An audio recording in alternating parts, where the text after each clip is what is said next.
अस्सलाम वालेकुम मोअज़्ज़ज़ पाकिस्तानियों। आपने दहशत गर्दी की बहुत सी इक़सामात सुनी होंगी। आज मैं एक ऐसी दहशत गर्दी के हवाले से बात करने की कोशिश करूंगा जो कि जिसका हम तकरीबन 27 करोड़ अगर आबादी है तो उसमें से शायद कोई 1 करोड़ लोग जो हैं उससे बच सकते हों या बच पा रहे हों। 26 करोड़ के करीब मेरी राय है कि इस दहशत गर्दी का शिकार है और बराह रास्त शिकार हैं। वो दहशत गर्दी है जी ग़िज़ाई दहशत गर्दी। मैंने ये ग़िज़ाई दहशत गर्दी का नाम कहां से लिया है, कैसे लिया है, अगर मैं आपको बताऊं तो इस्लामाबाद के अंदर 80,000 लीटर दूध, 2 नंबर दूध जो है वो उसका पकड़ा गया है। दूध कैसे तैयार होता था उसके हवाले से तो मेरे ख्याल में अब बताने की जरूरत नहीं है। आप जरा सा गूगल पे लिखें, आप और जो ऐप्स हैं वहां पे लिखें, आपको बताएंगे कि किस तरह अंदाज में आपको कौन सा जो 2 नंबर दूध है वो पिलाया जा रहा है। इस्लामाबाद की फूड अथॉरिटी ने हिम्मत की है, मैं शाबाश पेश करता हूं, शाबाश देता हूं कि उन्होंने ये हिम्मत की है और अल्लाह करे इस हिम्मत को वो जारी रखें। और ये जो ग़िज़ाई दहशत गर्दी हम पे इस वक्त नाजल है और उस पे लोग हमारी जानों और हमारे बच्चों के साथ जानों के साथ खेल रहे हैं। एक बड़ा नेटवर्क पकड़ा गया है, 80,000 लीटर। आप सोच सकते हैं कि ये पूरे इस्लामाबाद पिंडी में, और 10,000 लीटर तो अगले दिन एक टैंकर पकड़ा गया है। किस अंदाज में ये आता है, ये रात को आप अक्सर जब आप जीटी रोड पे सफर कर रहे हो, मोटरवे पे सफर कर रहे हो, तो आपके आगे जो है टैंकियां नजर आती हैं और बेशुमार नजर आती हैं और सारी इधर को दौड़ती हुई नजर आती हैं इस्लामाबाद पिंडी की तरफ।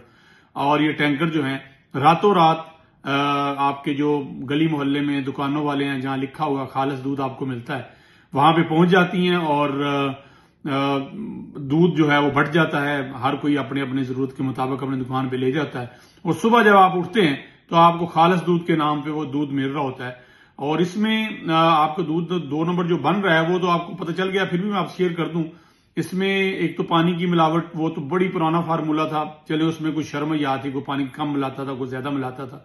अब तो जो सूरत हाल होगी है, वेजिटेबल ऑयल आ गया, उसमें जो मिल्क पाउडर है स्कैम वो इसमें डालते हैं, मसनूई मलाई या फ्लेवर डालते हैं। बाज केसेस में जो है केमिकल का उसके असरार सामने आए हैं। ये दूध नहीं होता बल्कि एक दूध नमा जो है महलोल होता है। और इस शहर में पहले बता चुका हूं, रात के होते हैं छोटे मोटे डेयरी पॉइंट्स को ये तकसीम हो जाता है और ये हकीकत मुख्तलिफ होती है जो आपको खालिस नाम के पिजाया जाता है। बीमारियां डॉक्टरों से पूछ रहे हैं, वो आपको बता रहे हैं कि बच्चे आपके बीमार हो रहे हैं। बुजुर्गों के लिए तो इंतहाई नुकसानदेह।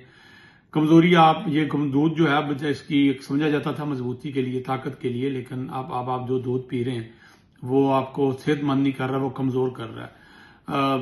दूध कैसे खालिस होता है ये तो डॉक्टर ही बता सकते हैं, आपको कैसे पता चलेगा। बहरहाल मैं आप लोगों से कहूंगा कि खुदारा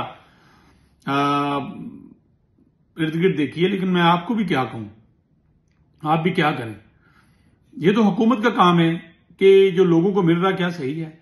ये खाली बात दूध तक नहीं है, आप सब्जियों तक चले जाएं, आप दालों तक चले जाएं, आपको जो बेकरी मिल रही है वहां तक चले जाएं। अभी पंजाब की वो जो मशीर हैं जो चेकिंग कर रही हैं भट्ट साहब, आप उनको देखें, ऐसे ऐसे होटल्स पे वो गई हैं जिनके लिए हम खाने के लिए लाइनों में लगे होते हैं। हम कहते हैं हमें क्यू में लग के पर्ची लगा के हम बाहर खड़े होते हैं। जब उनके किचन का जो है विजिट किया है और जाके देखा है तो इंतहाई खौफनाक सूरत हाल थी। मरे हुए चूहे, कीड़े मकोड़े, गंदी प्लेटें, गंदी डिशेज, घी जमा हुआ, कढ़ाइयां अंदर पड़ी हुई।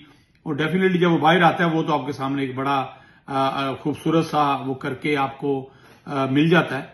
लेकिन ये जो ग़िज़ाई दहशत गर्दी हमारे इर्द गिर्द शिकार है, और आप देखें कि हॉस्पिटल भरे पड़े हैं। आप मेडिकल स्टोर पे ऐसे लगता है जैसे हम बचपन में जाते थे तो कुछ टॉफियां लेने के लिए जाते थे, हम किसी किराने की शॉप पे जाते थे तो आप एक शॉपर भर लेते थे 5-10 रुपए का, तो आपके लिए बड़ी खुशी का सामान होता था। आजकल आप मेडिकल स्टोर पे जाएं और 8-10 हजार की आप मेडिसिन की शॉपर ऐसे भर के लाते हैं जैसे आपकी रोजाना खाने की चॉकलेट्स हों या कोई खाने की रूटीन की ग्रोसरी की चीजें हों।